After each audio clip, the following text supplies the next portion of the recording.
What's up and welcome back. I'm John Stark, MikeTheMovieGuy.com, your favorite blind film critic. We're still ramping up to the big V Day.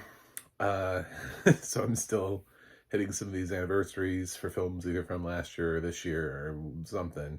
Just, you know, some romantic opportunities for you to partake in uh this this season. And today we are pleased to be invited to Four Weddings and a Funeral for their 30th anniversary, which they celebrated in 2024. So this movie's now 30 years old. Yes, Hugh Grant has been around.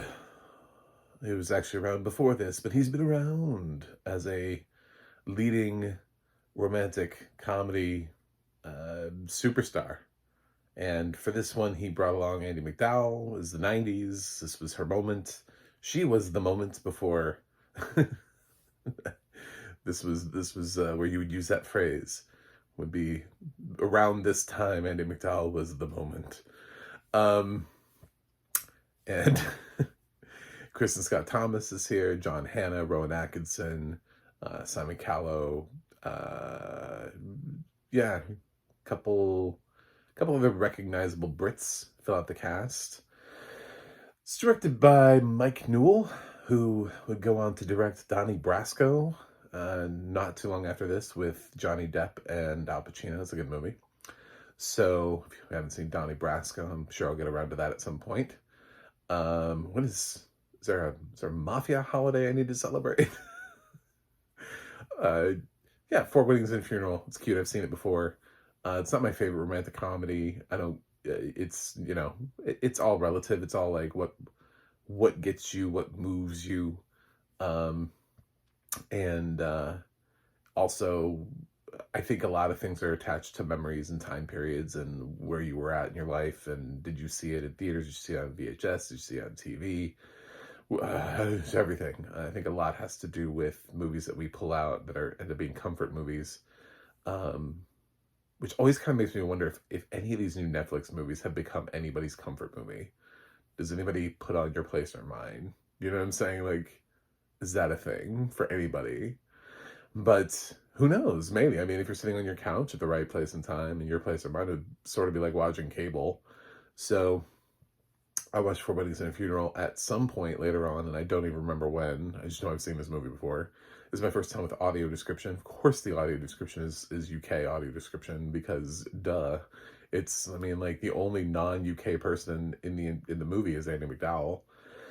So we follow Hugh Grant playing a single man. Of course, he is, because the movie's just far more interesting when we get to watch him fall in love with, well, I guess Andie MacDowell in this case. So he goes to various weddings and watches people, and he swears to be a bachelor, and he meets this vivacious American woman who also sort of swears to be a bachelor, but they have this sort of really like intense chemistry that is sort of undeniable that they can't get away from, but kind of shakes up his whole worldview on everything as he keeps bouncing around between these weddings. And it's still sort of like almost like weddings within the same friend circle or like a small town. It's like, how are you invited to this many weddings? Like everyone he knows is getting married, um but he keeps going to getting invited, and he sees her there, and eventually there's a little bit of a wrench thrown when he finds out that she may not be available, which sort of allows Kristen Scott Thomas's character a little bit more space to come in, although they're pretty much always portrayed as just friends. And we all know where this is headed at the end. It has one of those great sort of like wedding moments where it's about to be Grant's wedding, and does anyone here have any reason to be object? And of course, Grant has a deaf brother, that stands up and objects. So Hugh Grant has to do this sort of really awkward but great translation sequence, which is one of the best scenes in the movie. A couple scenes, couple iconic scenes. Yeah, I know. Like, spoilers, man. Dude, the movie's been around for 30 years. If you wanted to see it bad enough, you would see it. It's um so yeah, this movie's older than Timothy Chalamet.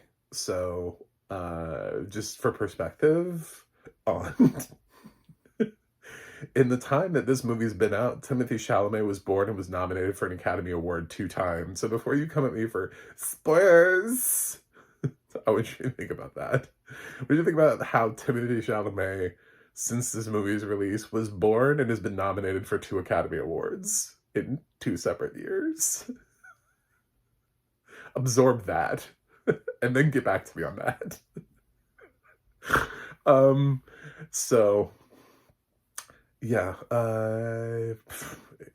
he does this awesome sort of like translation sequence. It's one of the better scenes. I also really like the faking the sex scene to sort of throw people off. That's a funny sequence. It's cute. It's a charming movie. It's just Hugh Grant has made a lot of rom-coms over the years, and so has Andie MacDowell, to be honest. I mean, so like for either one of them, while this is a collectively good movie and combines them together, it's like for Hugh Grant, I don't know, man. I really like Notting Hill, you know? I also love About a Boy. I know that that's less of a romantic comedy, but I think that's my favorite Hugh Grant performance. I mean, anytime I have an opportunity to talk about how I think Hugh Grant should have been nominated for an Academy Award for About a Boy, I'll do it. Him and Toni Collette would have been excellent nominations that year for that movie. I don't know why that movie didn't gain any traction, but he was perfect in that. And then such beautiful casting for him, just landing that role. So, and then for Andie, I mean, Groundhog Day. She's in Groundhog Day. I love that movie. So, it's not really her movie, but she's in it. And I would, if I had to choose which one to watch, I would choose Groundhog Day if I was just watching for me and not like to review.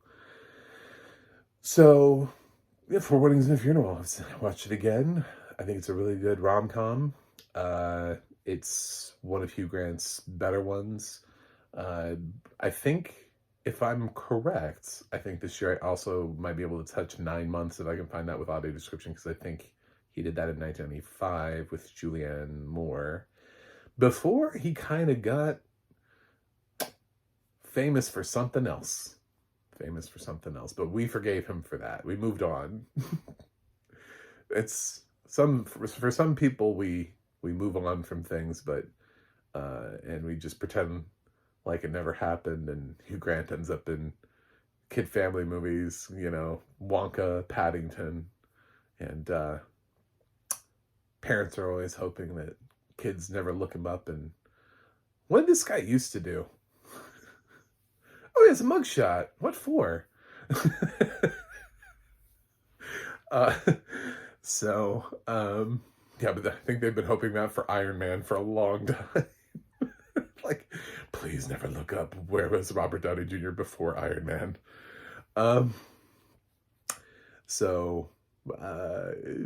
Yeah, back to this. It's good. The audio description is nice and playful. I liked it. It matches the humor of the movie, the tone, the nice British gentleman, fellow, who's narrating seems to know that he's narrating a romantic comedy. He's a little bit lighthearted in his approach, and I like that. It's not droll. It's not just dry. From what I remember, this isn't a movie that's like ingrained in my brain, but I think everything was it. I thought the character description, there are a lot of characters in here that keep bouncing around, like other ensemble members played by, like I said, people like John Hannah, Kristen Scott Thomas, Simon Callow. You know what I'm saying? Like people like that who bounce in and around these movies. And the audio description sort of juggles everybody pretty well. All the weddings are sort of different and pick up like on different themes. Different people getting married. So it seems to navigate pretty well through the different themes and understanding what makes each wedding different. And of course, The Funeral. But um, yeah, if you haven't seen it, I think you should. I mean, I usually jump in here and say, has it stood the test of time? And I think it has.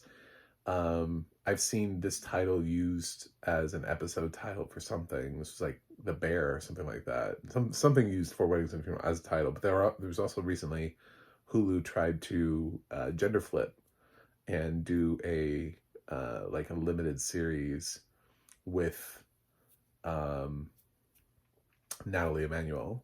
So if you there's that series that's out there too. And generally, people don't bring things back if there's no reason to. Like if they think nobody cared the first time around, you know, like people aren't trying to revive things that people didn't watch, and they're like, oh well, maybe if we try it again, people will watch again this time. That movie failed at the box office miserably and was critically panned, but we can give it another go.